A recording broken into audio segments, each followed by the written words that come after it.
Our next guest today is Heather Hayes, Executive Director of the Orangeville Food Bank. Heather, thank you for coming back to come on the show again. Oh, always my pleasure. It's just a blast to be here. Well, we spoke, I think, at the beginning of when the coronavirus and the pandemic first started, when everyone had to go home. How's everything going now? We're doing okay. We're still operating the Dufferin Food Share out of the Salvation Army. That's going very well.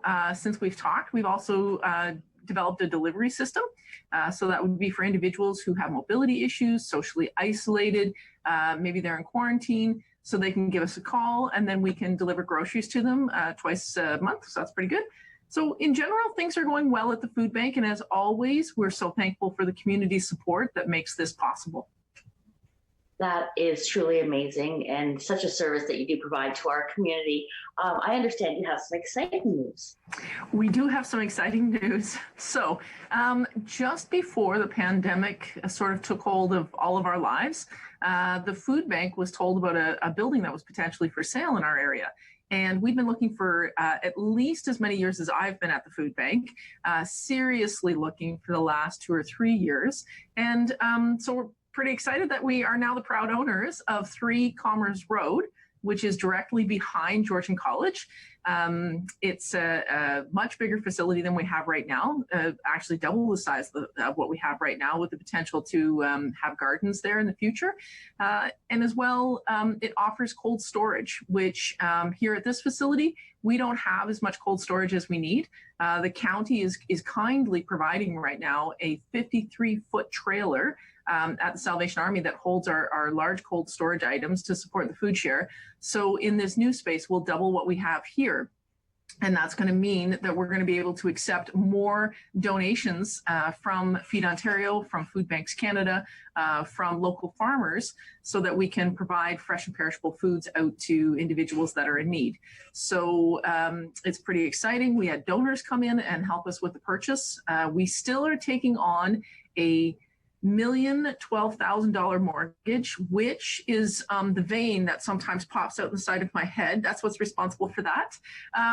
However, the good side of that is that our rent is equal to our mortgage payments now, and we're actually building equity as opposed to, just pouring money down the drain through rent. So we're happy about that. It is a lot of money. We're super thrilled that the Larry Schaefer Foundation came on board, as well as the Humanic Foundation. They came on and they're providing money for our renovations. And just yesterday, Bob Spriddle donated another large sum of money to us as well. And so I think we're almost at the point where we can handle the renovation, and this thing will go away soon. So then we just have to worry about the mortgage. But as always, super thankful for all the things that come through the food bank. Every time I think I don't have enough food to feed the people, how am I going to manage this particular fund that I need, or how will we manage a building? It never fails that things always work out, and things come around. So again, this job has taught me faith will always get you through. So. Well, that is absolutely exciting news. Congratulations. I think that is, as a community in a whole, everything that you do for the community is fabulous. And the fact that you're able to expand and this is to work out and you're able to build equity, and it's phenomenal news. And thank you to everybody that helped the Orangeville Food Bank to get there, for sure. Absolutely. Lots of businesses and tons of volunteers that make this possible every day. Well, let's talk about volunteers in the future. So with this double size capacity that you will have, when you can tell us when you're moving in, but do you see a need for increasing the number of volunteers as well? So we're going to move in on June 1st, which is really tight. We bought the building on April 15th, so it's a 6-week turnaround to get out of this building and into the next building. And at this point, we sit at, I think, about 127 volunteers, and we have about 45 to 50 volunteers sitting on the wait list right now. So everybody, I think, understands that before COVID-19, our volunteer population was a very experienced group of individuals who many of them were over the age of 70. So those volunteers had to step back, and the community stepped up with younger volunteers that came in and helped backfill those positions. So when things return to normal, those volunteers will return, and the volunteers that we've currently used right now, hopefully we'll find other positions for them, but most of them will go back to work, and so maybe they'll be sort of weekend volunteers. So there may be a need for volunteers in the future at the food bank, but we're also going to work through the list that we have currently. That sits there. So it's a great place to volunteer. I often tell people when they call and ask, to put their name on the list, and I have to tell them there's a waiting list, that it's still a great place to be. It's just going to take some time to get you in here. We have a lot of laughs. We do a lot of good work, and it's really good for your heart. So if everybody can be patient, then we'll work our way through those volunteers. Absolutely. So tell us, since the opening of the Dufferin Food Share, we're going into almost week 9 of most people being at home. How has the need grown? Can you tell us how it's going and what's happening? I can, actually. So the month of March was the busiest month we'd ever seen, 881 people. What we think happened in the month of March was that the panic that everybody felt about losing their jobs, about potentially losing their jobs, about the food supply chain was disrupted in all the grocery stores. So that sort of really elevated the need for our services. So people came and got that. In the month of April, it's down to about 700 people. But the interesting thing is that we've seen over 100 new people of that. So that says to me that the people who had needed our services, the government support funds are really doing what they're supposed to do, which is to give people a break, and that newer people are needing our services, as $2,000 from the CERB benefit is fantastic, but we all know that that's probably not meeting all of your bills in a month and that sort of thing. So that's the need that we've seen is the amount of new people accessing the service. It's actually a 70% increase over last year in the amount of new people accessing the service in the month of April. What we believe is going to happen in the next few months is that the CERB benefit is going to do what it's supposed to do. But when that ends, then we're going to see another spike in need for our service. And we know that this is a 1 to 2 year issue. So this is going to have a financial impact on families for many years to come. And what our biggest concern is right now is people who are in the community who are thinking to themselves, I need food, but do I need food bad enough to go to the food bank? Am I deserving enough of that support to actually go and access? And we want to make sure that people understand that we're here to support them, because truly, we all learned this when we were young. We're all supposed to share. So we have food. We want to make sure that we share that food so that people aren't draining their financial resources right now when we know they're going to need them later on when all of this is done. Because those bills that got put off, the rent that got put off, the mortgage that you talk to the bank about and that sort of thing, still all going to be sitting there at the end of this. So can we help you right now so that you have the funds that you need to take care of your family later on? So I think that's our biggest concern right now is, are we getting to the people who we need to get to? So anybody who knows somebody who could use our services, please give us a call and we'll find a way to help.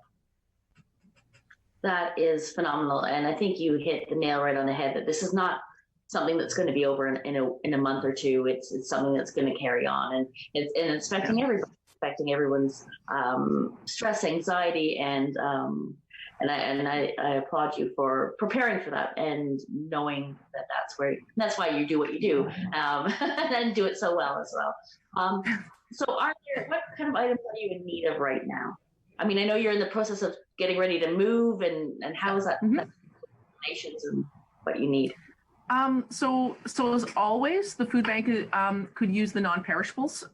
One of our challenges is the same challenge that everybody else is having, is the food supply chain has been interrupted. We were on a call with Feed Ontario. My volunteer coordinator, Colleen Egan, discussed some of the things that they talked about there. And one of the challenges is when they pack, like a distributor who might pack corn, by the time they've gotten the corn run done, it is already gone by the end of the day. So it's those kinds of things that you guys are having a hard time getting, that we're having a hard time getting as well. So any kinds of non-perishables would be fantastic, except perhaps the chickpeas, lentils, and kidney beans. You know, as always, they multiply in the dark of night. We don't understand what happens here, but they just keep growing and growing, and boxes appear. But the peanut butters, the snacks for kids, the canned meats are hard for us to come by right now. Snacks that would help feed families would be fantastic. So any of that would be just fantastic. That would really support our programs. That is amazing. So with regards to the move, I know that you're only weeks away. So what does that mean for donations? Are you still taking donations at the same location, or should they be? Has anything changed?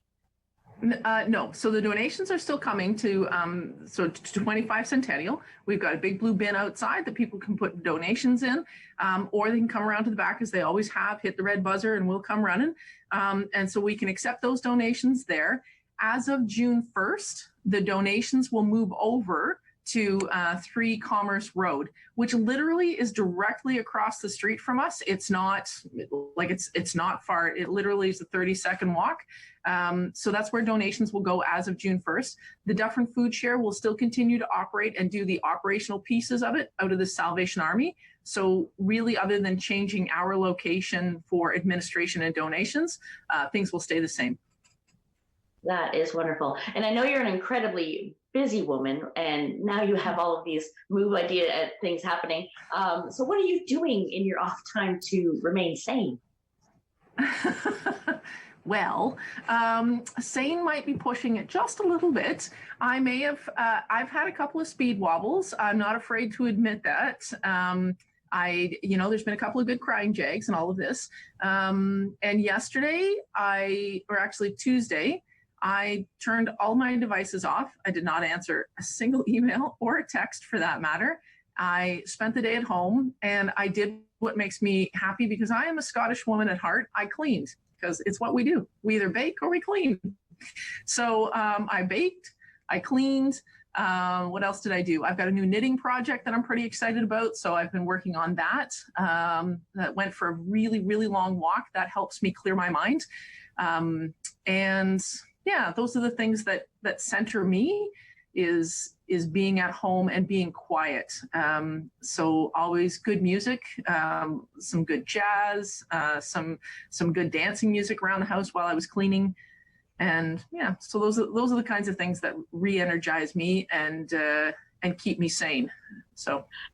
And I think that's important to note. I mean, we all have our moments, and, maybe a good cry sometimes is exactly what we need to just kind of let it out. I think some people are always afraid to show that emotion, and it's like, sometimes it's okay. It's a good release. And then pick up a mop and dance around, because Lord knows I have a playlist that drives my family totally crazy when I'm cleaning, but it reminds me of when I was young. Well, exactly. And I often find that nobody's offering to help me with the cleaning, because they thought I was perhaps stressed. Maybe they'd like to pitch in. But I was playing a game of chicken with the family over cleaning the bathroom sink, and I folded after 3 weeks. So, that's how it goes.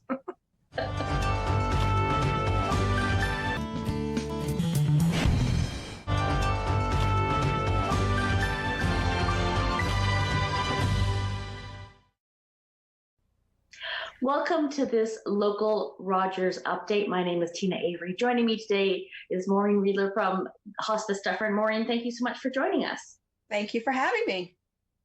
So how is everything going? How are you doing? I'm doing okay. This is new times. It's new territory. I am a person who likes change and challenges. So it is sort of okay for me. But I do have my moments of like, are we doing this again? It feels a little bit sometimes like we're in a movie. Absolutely. I think we're all feeling that type of thing. Like, it's Groundhog Day and we're doing it again. But yes, let's talk about Hospice Dufferin and the services that you provided prior to all this happened, and then we'll talk about what's happening right now.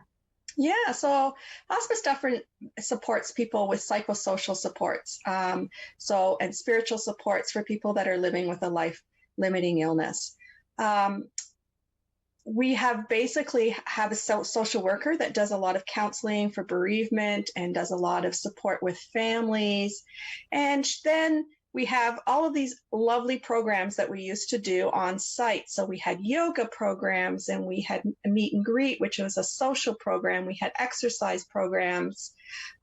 We had meditation programs. We had lots of different kinds of programs. We even had gardening programs. We had an intergenerational ukulele program where we had young and seniors that were practicing and learning how to play the ukulele. And then they were supposed to meet about 2 weeks before we all came out of the office and do a group ukulele class.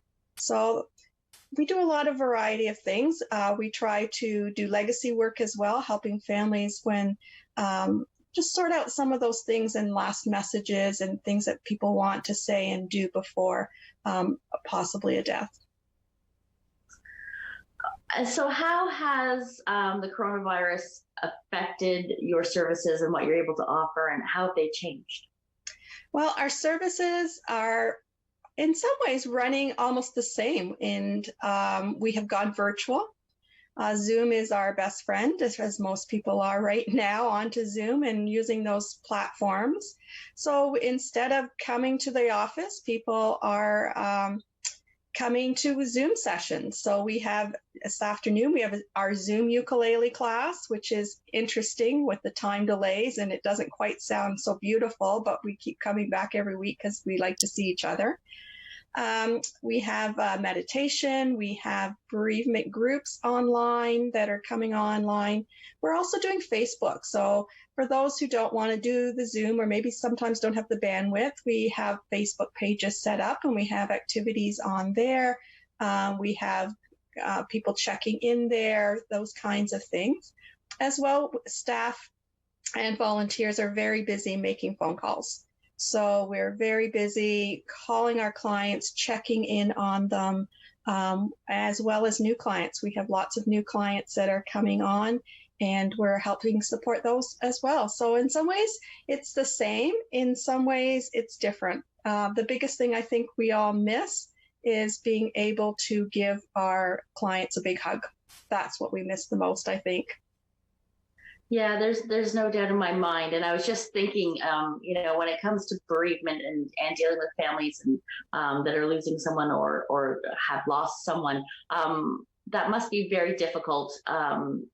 Although the digital community allows us to be in touch, but it has to be difficult to not be in the same room to be able to comfort somebody. Yeah, we're hearing that a lot from families, how difficult and how strange this time is.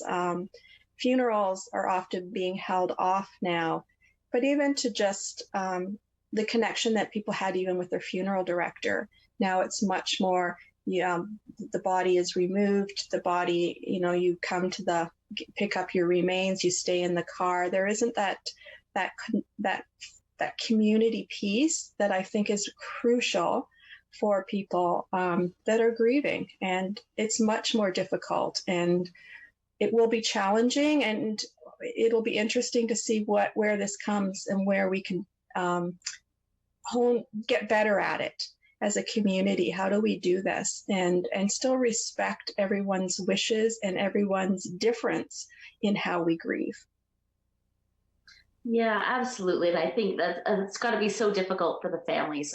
My heart just goes out to them, and with regards to not being able to do what they would like to do, and understanding that, of course, moving forward, hopefully they'll be able to have the celebrations of life and have that process happen for them that they need to. Moving forward, how do you feel what's happening now? Do you think that will change what happens when this is over and we're allowed to, meet again? Yeah, whatever that means to us all, right? Social distancing. I think actually we will keep some of our programs that are online. And we did come out with a new program that we will keep as well. It's called the Heart Program, and we've been asking the community to help us develop. And some people have knit, some people have crocheted, some people have sewed, some people have made them out of paper, and they've given us all of these hearts. And what the original plan really was for the hearts was that when someone was dying in hospital or long-term care, and or even at home when other family members couldn't be there, that these hearts would be with the loved one, and then the matching heart we could get to the community that's outside, that's also trying to recognize that they're feeling and missing that person. So they had something to hold on to that says, you know what, they have this, I have that, we can be together in some way. We're going to continue that program after. We have found that it's growing, and thanks to everyone that's done hearts. We've had hearts go out to some of the long-term care facilities. We've had hearts going out to families.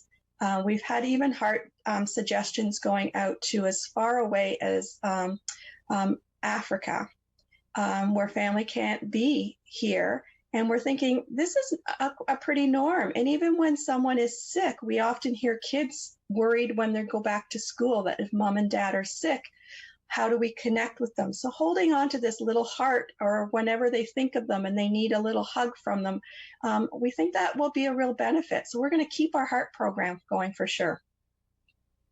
And I think that's absolutely amazing. I think everybody that I've spoken to, we've all talked about the stresses and the anxiety and how things have had to change, and things are fluid and things are changing rapidly. But most people could find either a silver lining or something really wonderful that a service that they didn't offer before. It's really helping people. So I think the Heart program is absolutely phenomenal. So knowing that you are a not-for-profit organization, and normally you have fundraisers, especially coming into this time of year, how is that affecting you, and how can the community help? Well, it did affect us rather quickly. We have our annual Hike for Hospice, which is normally the first Sunday in May. And it's always an iffy time to have a hike, the very beginning of May. We've had rain, we've had snow. This year it was the most beautiful day, and we went, and we can't participate. So what we are doing with the hike is, like many people are, we have to continue. We have to raise 40% of our budget. So we're really, truly looking at other innovative ways. And we were told, let's try virtual. So with some little bit of hesitation and being a little scared, our fundraisers are all run by volunteers, and some of them are more techy than others. And some of them are like, oh, you're asking me to do a video? Yeah, Kenya. So we're going to have a virtual hike. It's a little bit different. It starts on May the 23rd, and it actually runs for a month, and people can challenge themselves. They can join up the same as they did before, create teams. But then you can choose whether you hike. Some people are horseback riding. Some people are riding bicycles. I have bad knees, so I have decided to swim. And so it's going to be fun. We're going to have different events all day on the 23rd with different speakers, and we look forward to it and see how it goes. There's been a lot of success with online fundraising, and it gives many people the opportunity that maybe couldn't come out, or it gives people entertainment at this time when we're all searching for something different. So we're going to try that and see how that goes, and we'll have to be much more creative this year. And I think moving forward, this is another thing that maybe possibly for fundraising might still stay in place for a lot of people, because there are a lot of people that maybe looking from their own homes, not able to participate, as you mentioned, and it may be a new source of donation on top of the people who normally come out for something like that. Do you think that's accurate? I think that's absolutely true. And we've all been watching. I think a lot of different organizations do it differently, and I think we're all learning as we go and flying very quickly and building a plane, as many people say right now. And it'll be exciting to see where this whole can develop into. I'm watching all over the world. Actually, I'm quite I support Hawaii a lot, and I'm interested in how they culturally have taken their real deep culture and are using it for fundraising. They're a very musical island. They're very grassroots, and it's just interesting how culturally they're taking that. And so how can we adapt that into what we believe in our country and how we work? I think, yes. I mean, this has become a very online time in our lives. And I think we're all seeing so many different things, whether it's, finding the arts online that wasn't available before and bringing that into your life, or different ways that you can communicate with people. And I think that there are silver linings to everything, and all the stresses and anxiety that we've been going through over the past almost 9 weeks. Now we're going into week 9 of when most people have been home. So what are you doing to stay positive? How are you and your volunteers staying positive throughout this time? Because your job is so heavy, and I feel like you do such a wonderful job trying to help people. So how do you stay positive?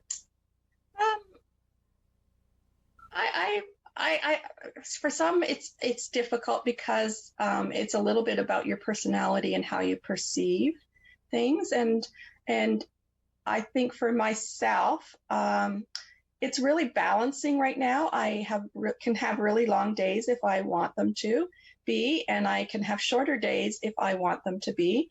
I have to recognize what I can control in all of this. So I think that's really important, in recognizing what you can do and how you can control things, and really recognizing that you do have control. It's hard to go to the grocery store. I don't enjoy it, but I can control certain pieces of that. I also am enjoying, though, I'm checking in with my family a lot more. So my mom's 86, so I'm checking in with her as often as I can, hopefully every day. I'm checking in with one of my sons that's living alone on the 32nd floor of a high rise in Toronto. So he is socially isolated by himself. So I'm checking in with him every day. And I keep doing that. I'm learning to play the ukulele, which is fun. And I'm also making sure I do things that I've always enjoyed. So I am a Girl Guide leader, and I do Sparks right now, but I also help with Brownies. And we are still continuing every week with our regular meeting. The first week was a little difficult when they saw themselves on the screen, and they were scared to talk. And now they're bubbly, and we have had to learn how to use the mute buttons, and they have learned how to unmute themselves, which is another new challenge for us. But we continue to have meetings, and we continue to have fun with them, and I'm really enjoying that. Maureen, I really want to thank you for joining us today, and we wish you all the best and all the health and safety to everyone. And thank you again for taking the time to speak with us.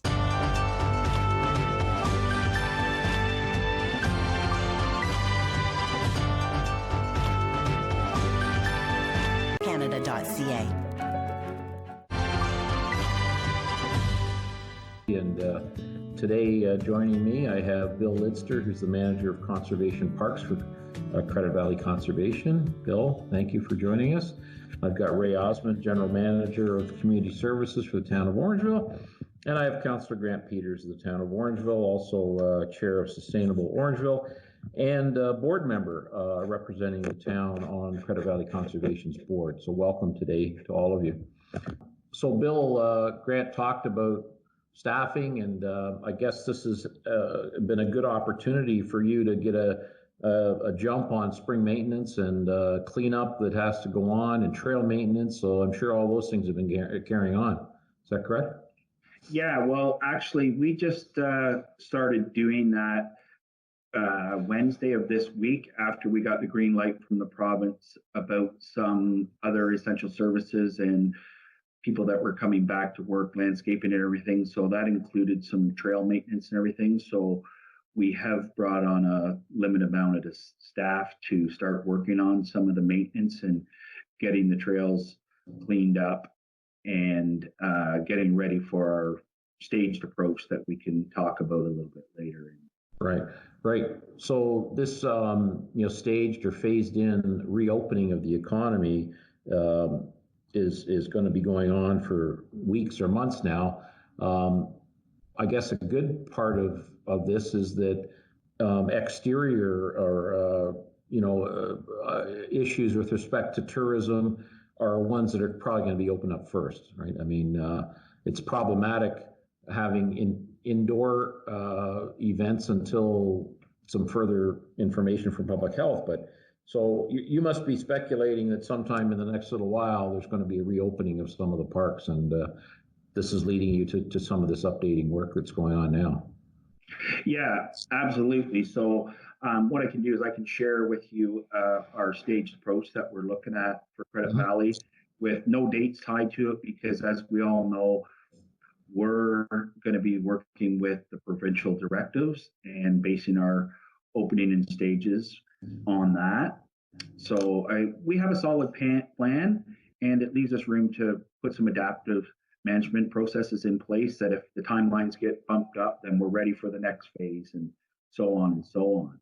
So again, we are going to take a very slow, progressive approach, because it could be a ripple effect to the community and to other CAs. So everyone knows Terry LaRue, our senior manager at Credit Valley, and Terry and I have been working behind the scenes with our other CAs around the area, Toronto region, Hamilton region, Halton region, the Grand River Conservation Authority, to look at what one another are doing, because we know that it has a ripple effect on what one conservation does to another. So we had that meeting yesterday, so it sounds like we're all on the same page. So again, for stage one, it's going to be very passive use. We'll get our trails open.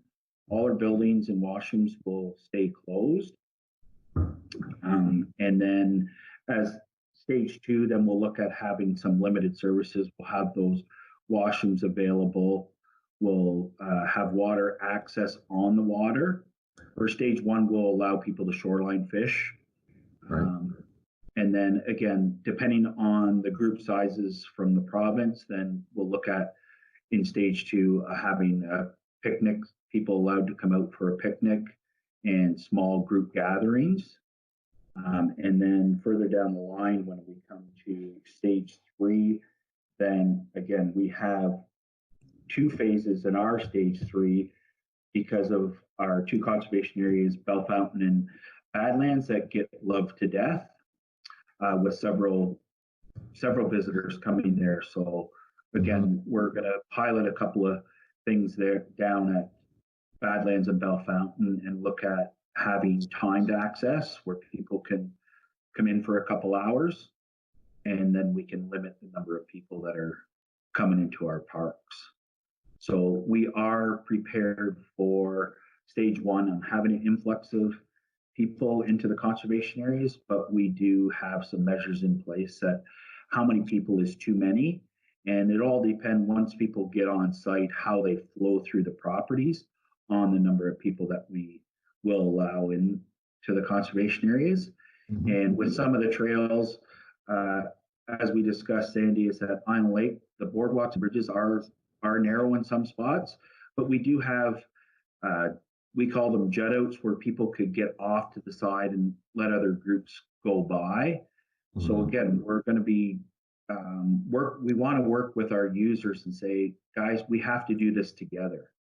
And it's a collaborative approach. So we're hoping that everyone can work with us to keep our parks open, because the last thing we want to do is that after, when the province opens stage one, we don't want to have to go backwards. Right. I just want to kind of reiterate how fortunate we are to have a facility like Island Lake in our backyard. And, over the years that I've lived here, it just continues to evolve, from, the maple sugar bush to Memorial Forest to, the fishing derby and all, and of course the bridge and trail system that's been completed several years ago. It's just wonderful. You got a couple of exciting projects that you're working on. I know the Playscape is underway, and I know there was some planning for a covered bridge. So can you enlighten us a little bit on progress on those two fronts? Yeah, for sure. And again, we want to say thanks to the community at Island Lake. Like you said, Sandy, is that we've had tremendous buy-in from the community, the service clubs up there, the Rotary Club, the Lions Club, the Friends of Island Lake, and the local funeral home that has the Memorial Forest here, Dodds McNair, and our town of Mono, Dufferin County. So the support is there, and they've all contributed to the natural playscape. So we're real excited about that. And I know in a previous town hall, when you were talking to our education person, Andrew Kett, there is that we're getting a little bit creative in the natural playground. So there's going to be several elements, and I'm not going to give them all away because we want to entice people to come out once we get it open and people can use it. Yeah. But we have tons of elements from accessible. We have an audio component of it that we've been working with the County of Dufferin for the life cycle of a monarch butterfly, where people with all kinds of accessibility issues, they can touch stuff, feel stuff. So we're adding all those components. We've also consulted with the Credit River Métis to have a component in the natural playground for the Indigenous folks. And that's a hide and seek component of it. We have a climbing wall, a real cool climbing wall that represents the Niagara Escarpment. So the kids feel like they're climbing the escarpment.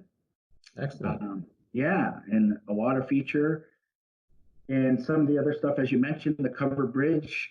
We just started construction of the covered bridge before COVID-19. So we do have the stringers and everything in place. And so once we get the green light to bring our capital projects guys back in, we'll continue with the construction with that. Excellent. That's great. Well, it's again, I just, thank you to all the hard work that you've done over the years. And you're right, the community really has embraced Island Lake, and it's really a fantastic asset for our area, recreational asset and a tourism asset as well. So it's great. So Ray, not only do you have responsibility for trail systems in our town, but also for so many, indoor facilities as well. So can you just touch on the outdoor portion of Orangeville Community Services? Our trails have remained open, correct? And that's correct. Yes, it is. Yep. Before I start, though, I want to say to Bill, great job, Bill. Matter of fact, I think I might come by for a bit of fun because it sounds really like a lot of fun over there. A lot of things going on, and as the mayor says, the Island Lake is a huge asset, not just to Orangeville, but to the old region, and great destination. As the mayor says, we have a lot of parks, of course, a lot of playgrounds in particular, a lot of facilities. And just to go on a few things, first off, all of our parks have remained open, parks per se. So that means that a person can go in and walk around the parks and that kind of thing, but you can't go on the amenities, i.e. the playground structures, benches, picnic tables, slides, that kind of thing. So stay off the amenities, but certainly walk into parks and walk on the trails. One of the things that we're doing with our trail piece right now, as we look at these things of gradual openings and so on, is that and with the warming of hopefully the warming of our temperature and not snowing, if things warm up, then the question would be, how do we keep maintaining social distancing? And we need to take a look at how we recover that way in terms of, well, maybe do we do things in certain areas where we have narrow walkways to encourage people to go one way and not to have two-way walking and that kind of thing. So we need to take a look at how we do that. The bigger piece for us that we're in the deal with right now is our sport groups. As you know, we have lots of large green spaces, play fields, soccer fields, baseball fields, softball fields, and they're quite anxious, of course, to move forward. The unfortunate thing is that we do not have a plan for how that would work. And in order for us to open facilities, there's two things. One is the facilities themselves had to be ready to open, but we also had that sport groups to have some kind of a protocol or direction from the health sector on how we actually do things with sport. Examples would be, for instance, we're working with tennis right now. Tennis is looking at how they start up. Tennis Canada has given some guidelines for social distancing, and that's probably more easy to do with tennis than it is to do with a soccer program.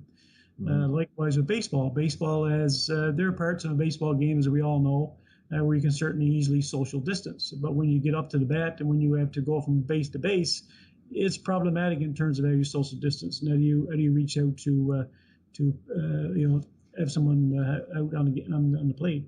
So it's interesting how these sports look at how they go forward, and we working with those guys to see how we do that, because that's quite a big piece for us in terms of opening facilities. At this point now, though, from a facility as similar to what Bill is going through, we are maintaining our buildings, maintaining our facilities, maintaining all the assets. But if we do not have games and activities on those facilities, not unlike Bill, we will keep washrooms closed. The buildings associated with those outdoor facilities remain closed. An example, just this morning we were talking about how we would actually mow our grass. We would mow grass on a soccer field as an example to not 2.5 inches, 5 inches, but 3 inches, because we're not going to have a lot of people on those fields. We may have people on the fields walking around, but to play a game is a different thing. So we're looking at how we actually ramp up, if you would, our facilities to have people access to facilities in the future. At this point now, with all the things going on and watching what the health sector is saying in phase one, and we're potentially probably in a further phase down the road, we would just be maintaining our assets, keeping our crew level at a spring level, if you would. We have a spring crew that starts up in April, and we're using a small crew right now. And decisions on where we go with that will come from what the health sector is saying in terms of protocols and how we can open up facilities. So trails themselves will be maintained. An exciting thing for us, of course, we have plans in our capital budget to move forward with a section of trails in our capital budget to do the section of trail from Veterans Way down to just short of Broadway, and also to go around the railway line, if you would, and connect up to Blind Line. That's a big project for us this year. We're looking at other projects depending on what happens with COVID and how that moves forward. But we're still moving forward with that, and we're doing the planning piece on that right now to get that piece up and running and hopefully get that trail developed. One of the things about our trail system going forward is we're working on a standard to be at least 3 meters wide, to give a lots of distance for people, and that is working out, of course, in our advantage. It will be more distance for people walking in the future and cycling in the future on these trail systems. So that's exciting stuff for us, and it's just a wait and see, I guess, to a certain degree with how we open up our facilities.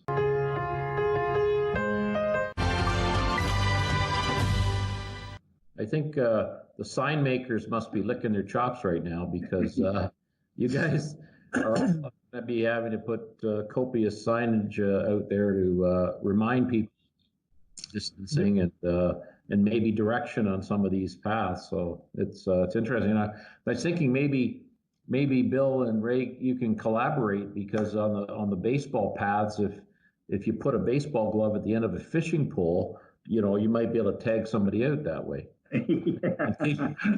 Yeah, that's a great idea. Or fly fish with your glove, maybe, and hit the runner. I don't know. And some games. Yeah, who knows? Yeah, and again, it's one of those things that we don't. It's not challenges, it's opportunities, and it's an opportunity for us to start thinking outside the box. Maybe pilot a couple of things that we were thinking about doing, but this is the right timing to implement those. We have to get creative, and we have to work together to make it happen. Yeah, and it's kind of exciting for the outdoor type of recreation, because that may be all we have for the next little while, and so it's going to really encourage people to be out in the great outdoors, and that's a good opportunity for conservation authorities and for our community services people to foster those kind of things. And so, Grant, long before you came on council, you were involved and interested in things like active transportation, about fostering a better trail system in town, about cycling and all those things. So all those issues really are things that are going to continue to come in front of council. And I think you and I are both aligned on a lot of this, that we need to continue to develop our trail systems, and it makes for a more livable environment for us to be in.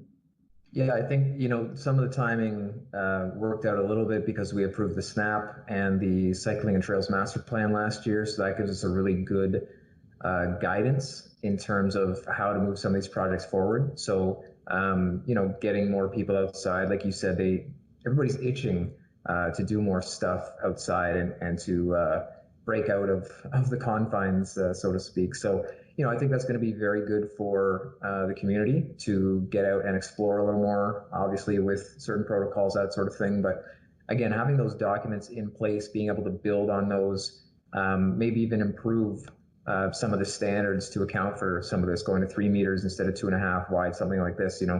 More trail systems, more space dedicated to outdoor activity. That's sort of the things that I've been pushing for a long time. So this may just be a bit of an accelerator of that concept. Yeah, and the connectivity of various jurisdictions is something that's going to come up. Bill, you've got the chair or the president of CVC has got this Credit Valley Trail project that has become top of mind and is something that the CVC is tackling now. I'm wondering about how do we connect and get over Island Lake, because Highway 10 is an impediment, right? And it's the safety issue. And I'm hoping at some point there's money available maybe to do an overpass or an underpass or something that allows people to safely cross Highway 10, because it's an issue. Yeah, but I back to just thinking about the trail system, Grant. You've also been involved in urban harvest as well, and I think there's opportunities for us along the trail system to maybe do some more of that. It was funny because in the past few months there was a couple of complaints about what people were calling, weed gardens in one neighborhood, and we said, "Hey, lady, that's actually a pollinator garden, and we're actually trying to promote, this natural habitat environment, and we want to foster more of that type of thing along these trail systems." So I think a lot of these concepts are coming together nicely as people spend more time outdoors. There's a greater appreciation for it.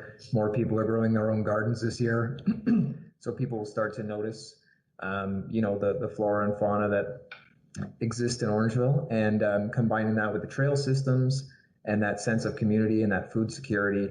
So all of these things are kind of coming together, and I think people have had some time to reflect on some of the changes that have been occurring during this whole thing in regards to those issues. So food security and recreation and open space, native species, all this kind of thing. So it really all kind of bubbles up together, and I agree. One reinforces the other, and this is the time to accelerate that even more. Yeah, we late last year, we joined the Bee City Canada, program, and with that, we'll be fostering more pollinator gardens and continuing to make sure that our bee population is healthy and strong. Without bees, we got big trouble. So, and there was a dip in population back a few years ago. I think it's since recovered, which is good. But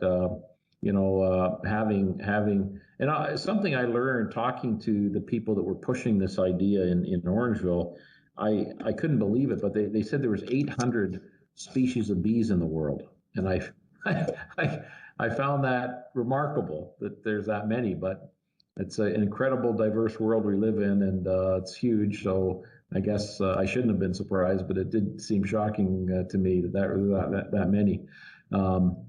Anyway, I just wanted to offer you guys just one more, chance to kind of wrap up and share your thoughts about what's going on in the outdoor. Ray, do you have just a further thought you might want to share? Well, before I forget it, and something dear to Grant's heart, I'm sure, is we're happy to report the community garden is up and running, and their schedules are all going well. Talking back and forth this morning, the last couple of days with Rig volunteer that we all know, Sylvia Bradley, who's working with the team as well, and with our staff. And things are moving along. Food Bank are getting in there and getting their work done. So, and speaking of signs, quite a big sign up there, new sign, and of course with all this COVID stuff. And I think just to touch on the sign for a quick sec is that we're going to find ourselves probably some different signs now, going from a closure sign, hopefully in the future, to, well, if you're on this facility, you should do this, and something else. The social distancing, more information, more education to keep people on these spaces and enjoying themselves. One of the things that we're all trying to do here, guys, is try to create a healthy, active community, and that's the umbrella we work under. And every opportunity that comes up for us to do that, we're going to do it. And I think Bill alluded to it earlier, is that there's huge opportunity here. I think the future of recreation, outdoors, all the activities, whether it's tree planting or gardening, whatever the case would be, I think you're going to see an increase in all that kind of thing, because one of the safest places to be and the healthiest places to be is outdoors. And as people move forward, I think we're going to take a different look at how we operate going forward, particularly in the outdoors, but also from an indoor-outdoor perspective. So I look forward to that. You know, this thing is unprecedented, no doubt, but I think our future is something that we get to right now. And if you look at a clean slate and move from a clean slate, I think you get an opportunity here. And we're prepared and really working hard at it to try to move forward in that regard. So let's see what happens. Yeah, it's interesting, you know, thinking about planning going forward, because this is a clean slate, isn't it, Ray? I mean, really have to start speculating about what the new reality is going to be, and it's there's no history for this, so there's going to be a lot of changes. I think maybe more so in interior recreational facilities than exterior, but it's going to be challenging times, and it's certainly going to be affecting budgets and the fiscal responsibility of municipalities, and even the Conservation Authority, I'm sure, is going to be looking at you know, the fiscal realities of what this means going forward. I mean, we're going to have a drop off probably in income all around, and it's going to be interesting to see how that rebounds and how we can you know, absorb that. So Bill, give us some final thoughts here about some positivity. We need lots of that. Yeah, well, so again, you know, we just want to reinforce to Grant's comments on now. This is a time that collaboration and looking at our trails and everything, to have that active transportation and all those trail links, so we link our communities together and spread people out more, I think is going to be real important moving forward. And again, one other thing I'd like to give away about the natural playground too is that we have a half-a-kilometer trail on the perimeter of the natural playground that have a plan to flood in the wintertime to have a skating trail out there. We've had one on the lake with limited success because of the high winds out on the lake. So that's another little tidbit for the natural playground. That's great. And lastly, again, I'd like to thank all the frontline workers and essential workers out there, and a special thanks to the police services, the conservation officers, and the bylaw enforcement. And lastly, the community for respecting our closures of the parks, because again, it's been very good, and we're anxious to get the parks open for everyone. So let's work together, and once they are open, let's keep the parks open. Great. And Councillor Peters, final thoughts on encouraging everybody? Yeah, no, I think it's the time when people like to get outdoors, and I think based on this conversation, those opportunities will be growing. I'm glad Ray brought up the gardens. That was a big success story. That took a lot of pressure from the community and politicians and staff to get the government to make those rules regarding the community garden. On a similar note, Sustainable Orangeville is very close to opening the seed library again. Of course, it wouldn't take place at the library, but for those budding gardeners, whether at the community scale or in your own backyard, this is a program where you can exchange seeds. You know, you don't always use the entire pack that you buy, or you don't need much, so you don't want to invest in a huge number of seeds. So we're very close to having something set up that would align with all of the COVID rules. Which again will get people outside and growing their own healthy food. And I think that, you know, all of these things come together just to promote an active lifestyle, a healthy lifestyle. And, you know, the social piece has been a bit difficult, but as Bill said, with hopefully warmer weather, we'll be on our way. And, you know, these things are going to open up in succession with the intent of not having to retract them again. So slow and steady, but I think we're on the upswing here. Right. And, you know, just another thought about urban harvesting. I think it's a win-win situation there, because you're out, you know, doing something positive. I think I saw an email from Heather Hayes, the food bank director, the other day, I think she had quantified, I think it was $2,600 in value of produce that they had harvested last year to benefit the food bank. So, and that really was sunlight, water, and some elbow grease, and a little bit of money involved in seeds and what have you. But the payback is enormous, and we need to start trying to convince people to do some of this in their backyards, Grant. And I know.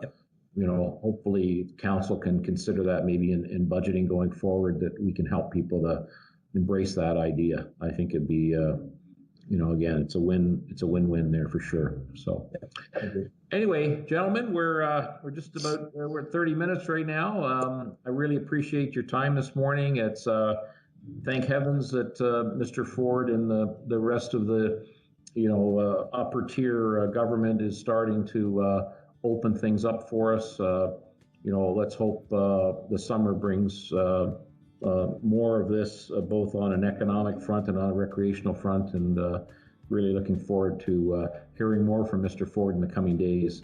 And I know that both Ray and Bill are going to be very busy coming up very shortly when those announcements happen. So thanks again for joining us today, and